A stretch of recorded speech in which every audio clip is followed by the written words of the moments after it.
Students, I wish you will be fine. Last lecture में हमने पढ़ा था diffusion, osmosis, osmotic pressure, isotonic solution, hypotonic solution, hypertonic solution. आज का हमारा टॉपिक है एबनॉर्मल मोलर मास क्या होता है, रीजन उसके कारण क्या है, वन टॉप फैक्टर क्या होता है, मॉडिफाइड इक्वेशन और कोलिगेटिव प्रॉपर्टीज क्या होती हैं। इसके अलावा हम degree of dissociation, degree of association पढ़ेंगे बेटा। फिर हम पढ़ेंगे constitutional solid solution and interstitial solid solution. तो बच्चों आज का हम लेक्चर स्टार्ट करते हैं। वीडियो शुरू करने से पहले आप हमारे चैनल को सब्सक्राइब करें, बेल आइकन को प्रेस करें ताकि आने वाली वीडियोस की इंफॉर्मेशन आपको जल्दी से जल्दी मिल सके। एबनॉर्मल मोलर मास, एबनॉर्मल जो नॉर्मल नहीं है, anomalous, a mass which is either lower और higher than normal molar mass is known as abnormal molar mass. वह मास जो नॉर्मल मास से या तो कम है या ज्यादा है उसको हम एबनॉर्मल या एनोमलस मोलर मास कहते हैं। फिर बात आती है रीजन की बेटा। एबनॉर्मलिटी का रीजन क्या है बेटा? रीजंस, रीजन है बेटे दो। पहला है due to molecular dissociation.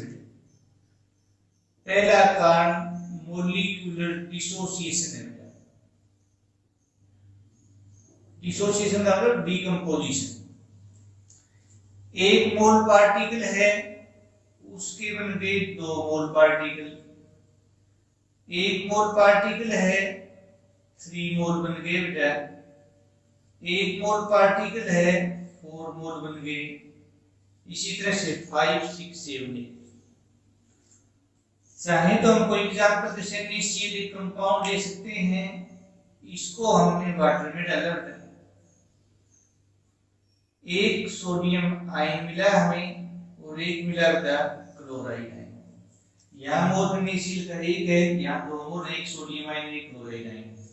NaCl की जगह हम NaBr, NaI, NaK, NaI, NaF, इसी तरह KF potassium chloride, potassium chloride, potassium bromide, potassium iodide, rubidium chloride, rubidium bromide, rubidium iodide, rubidium chloride, caesium chloride, caesium chloride, caesium bromide, caesium iodide, sodium nitrate, potassium nitrate, rubidium nitrate, caesium nitrate, magnesium sulphate, calcium sulphate, strontium sulphate, barium sulphate. इन सभी में 2 मोल बनेंगे particle. यदि हम लेते हैं बेटा aluminium sodium sulphate लेते हैं, सोडियम सल्फेट हम लेते हैं बेटा, तो हमें 2 तो सोडियम आयन मिलेंगे बेटा और एक मिलेगा बेटा सल्फेट आयन। तो यहाँ 1 मोल से 3 हो गए। सोडियम सल्फेट की जगह हम पोटेशियम सल्फेट लिख सकते हैं, मैग्नीशियम क्लोराइड लिख सकते हैं, कैल्शियम क्लोराइड लिख सकते हैं, स्टोनशियम क्लोराइड लिख सकते हैं, बेरियम क्लोराइड लिख सकते हैं, सोडियम कार्बोनेट लिख सकते हैं, पोटेशियम कार्बोनेट, सभी में 3 मोल बनेंगे। इसी तरह से बेटा एल्युमिनियम नाइट्रेट भी ले सकते हैं। बेटा क्या दिक्कत है? कोई दिक्कत नहीं है बेटा। इसी तरह से वाटर में हम डालेंगे बेटा, आपको पता ही है। एक हमें एल्युमिनियम आयन मिलेगा बेटा और 3 क्या मिलेंगे बेटा? Nitrate ion. तो यहाँ 4 मोल हो गए। इसी तरह से कोऑर्डिनेशन कंपाउंड है बेटा, 8 यूनिट में पढ़ेंगे बेटा, K3A, K3 FeCN6। इसको जब हम वाटर में डालते हैं बेटा तो 3 तो हमें क्या मिलेंगे बेटा? पोटेशियम आयन और एक क्या मिलेगा? FeC कॉम्प्लेक्स आयन है बेटा। 8 यूनिट में पढ़ेंगे कोऑर्डिनेशन कंपाउंड। तो 4 हो गए, 3 और 1 4। एल्युमिनियम सल्फेट लेते हैं बेटा, देखते हैं हमें कितने मोल मिलते हैं। 2 एल्युमिनियम आयन मिले बेटा और 3 मिले बेटा सल्फेट आयन। तो यहाँ हमें 5 मोल मिल गए। इसी तरह शिफ्ट K4FeCl6, यहाँ भी हम देखते हैं कितने मोल मिलते हैं बेटा, 4 पोटेशियम आयन बेटा और एक ये कॉम्प्लेक्स आयन मिल गया FeCl6, 4 और 1 5। फिर एक अच्छा क्वेश्चन आता है बेटा, what is the effect on colligative property, a value of colligative property when a solute or substance dissociates। तो जब भी डिसोसिएशन होता है सोल्यूट का बेटा, तो नंबर ऑफ पार्टिकल इंक्रीज होते हैं, number of mole of particle. Colligative property किस पे डिपेंड करती है, number of mole of particle पे, सोल्यूट पार्टिकल पे। तो कोलिगेटिव प्रॉपर्टी क्या होगी, इंक्रीज। यहाँ डबल हो जाएगी, यहाँ 3 गुना हो जाएगी, 4 टाइम्स 4 गुना हो जाएगी, यहाँ डबल, यहाँ 3 टाइम्स, यहाँ 4 टाइम्स, यहाँ भी 4 टाइम्स, यहाँ 5 टाइम्स, यहाँ भी 5 टाइम्स। सेकंड है बेटा reason due to molecular association,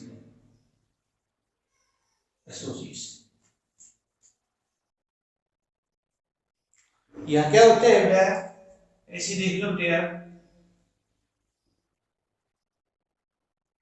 2 मोल है 1 हो गया, 3 मोल है 1 बन गया, 4 मोल है 1 बन गया, 2 मोल है 1 बन गया।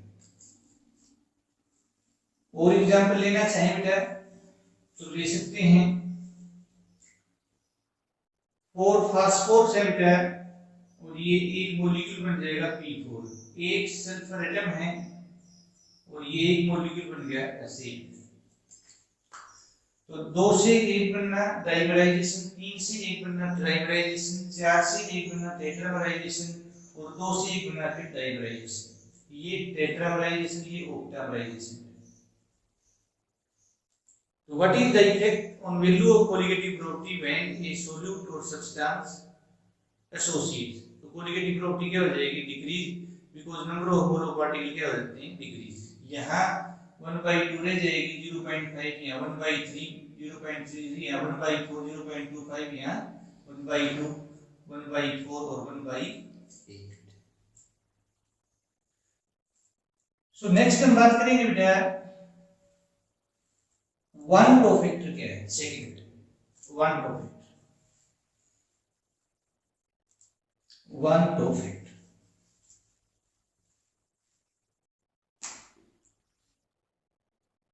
वन टो साइंटिस्ट का नाम है बेटा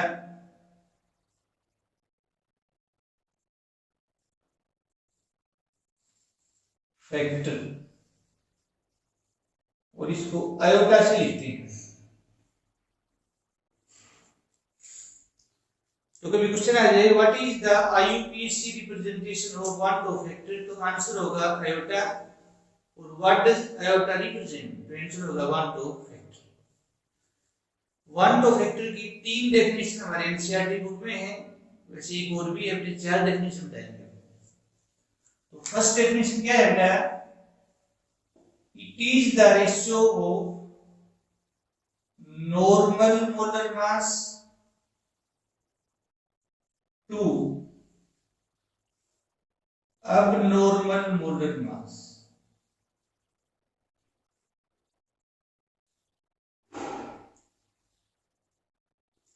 It is the ratio of a normal molar mass to abnormal molar mass। एक और डेफिनेशन, नॉर्मल की जगह कैलकुलेटेड लिखेंगे और abnormal की जगह observed. It is the ratio of calculated molar mass to observed molar mass। एक और डेफिनेशन है third, it is the ratio of observed colligative property to calculated colligative property.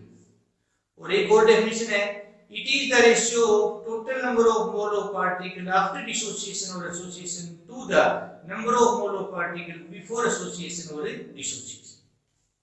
देखो ध्यान से बेटा, जैसे हम बात करें बेटा NaCl की बेटा, 1 मोल है, इसको वाटर में डाला बेटा, एक हमें सोडियम आयन मिला बेटा और एक मिला क्लोराइड आयन। तो वन टू फैक्टर क्या होगा बेटा, आफ्टर डिसोसिएशन 2 मोल है बेटा, बिफोर डिसोसिएशन 1 है, तो आयोटा की वैल्यू होगी बेटा 2।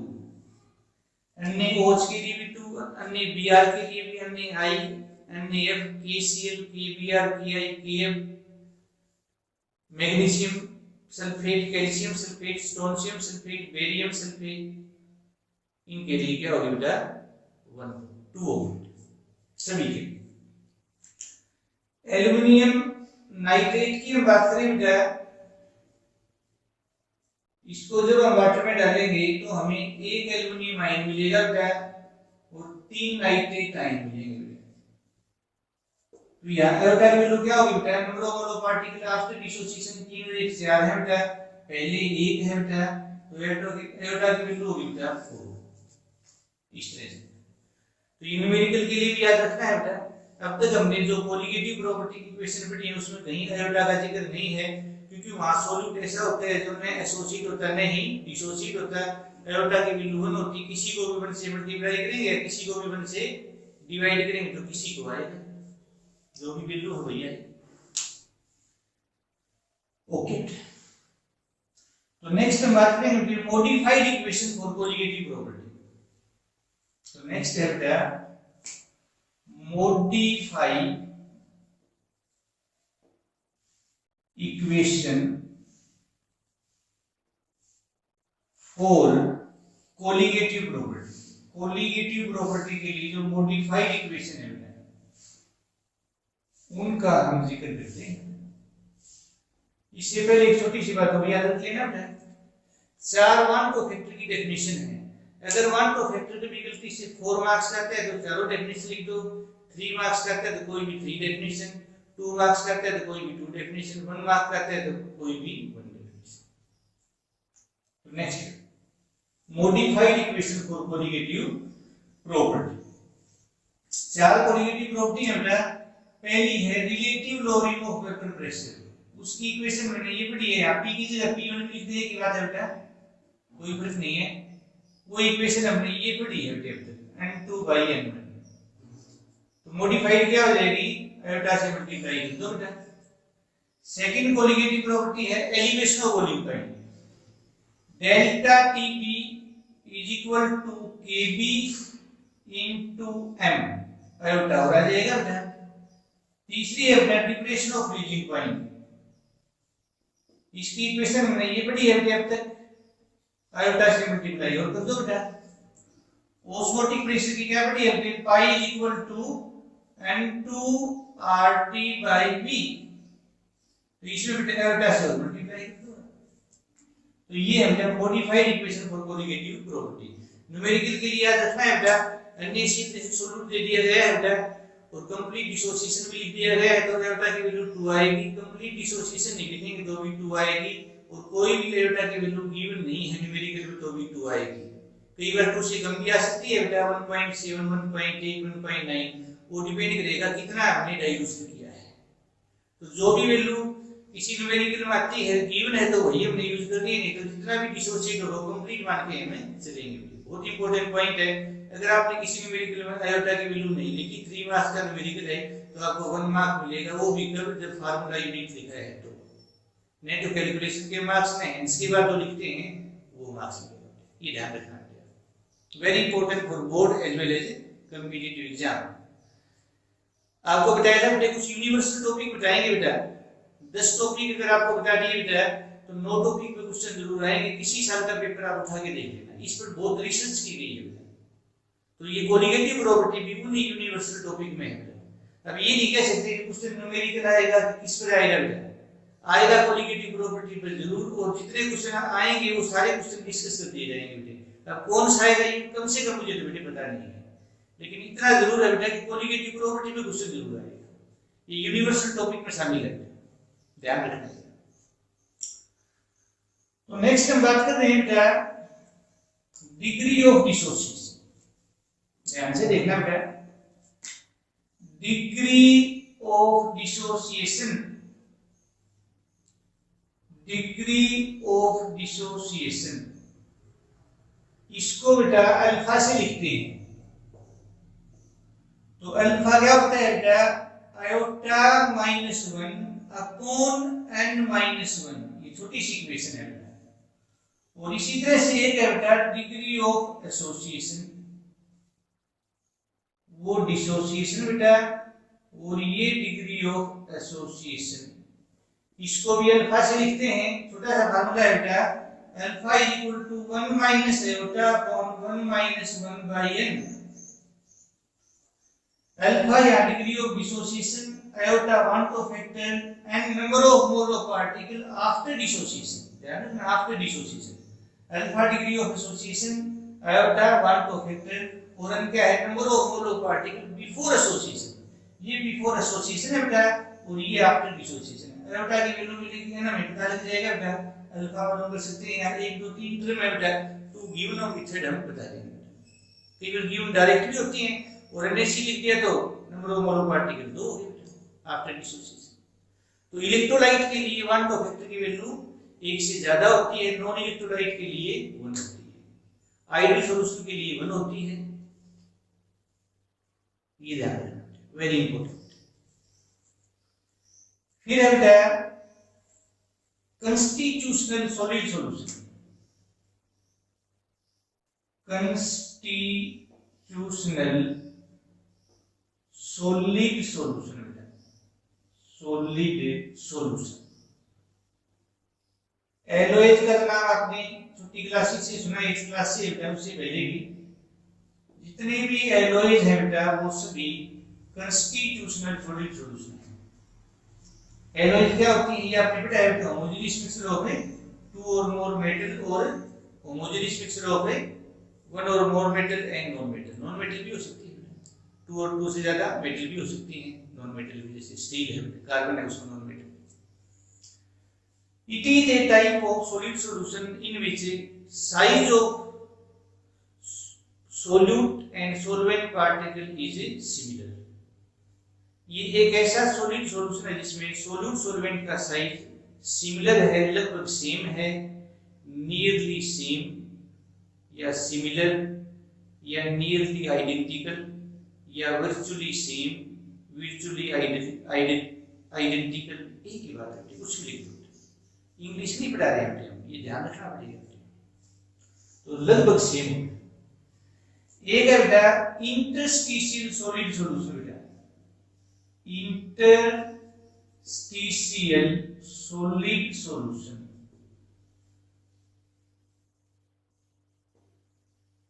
यहां क्या होता है, it is a type of solid solution in which size of solute particle is very small as compared to solvent, या size of solvent particle is very large as compared to solute.